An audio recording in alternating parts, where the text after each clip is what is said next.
నమస్తే dear students. ఈరోజు ఒక ఇంపార్టెంట్ స్ట్రక్చర్ని నేర్చుకుందాం. ఈ స్ట్రక్చర్ని విన్న తర్వాత దీనిని యూస్ చేస్తూ ఒక ఎగ్జాంపుల్ని మీ ఓన్గా క్రియేట్ చేసి కామెంట్స్లో పోస్ట్ చేయండి. మీకు అర్థమైందనే విషయం నాకు అర్థమవుతుంది.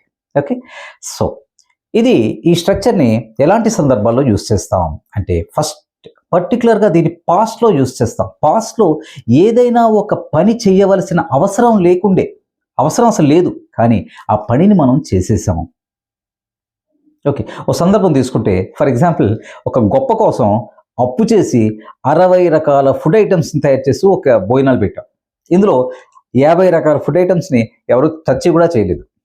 ఓకే, తర్వాత మనం ఏమనుకుంటున్నామంటే అనవసరంగా చేయాల్సిన అవసరం లేదు, అన్ని రకాల ఫుడ్ ఐటమ్స్ని చేయాల్సిన అవసరం లేదు, చాలా వాటిని ముట్టుకోలేదు కూడా అని అనుకుంటున్నాం.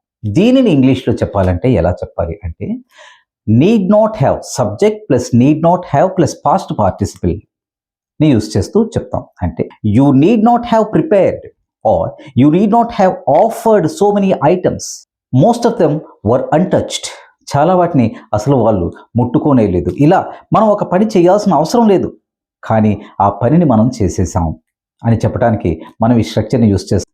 You need not have water the plants, it rained all night, నువ్వు ప్లాంట్స్కి వాటర్ చేయాల్సిన అవసరం లేకుండే, రాత్రంతా వర్షం పడింది.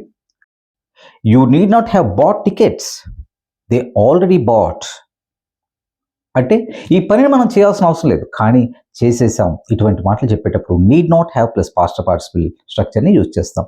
దీన్ని యూజ్ చేస్తూ అట్లీస్ట్ వన్ ఎగ్జాంపుల్ ప్రిపేర్ చేసి కామెంట్స్లో పోస్ట్ చేయండి. Okay, all the best.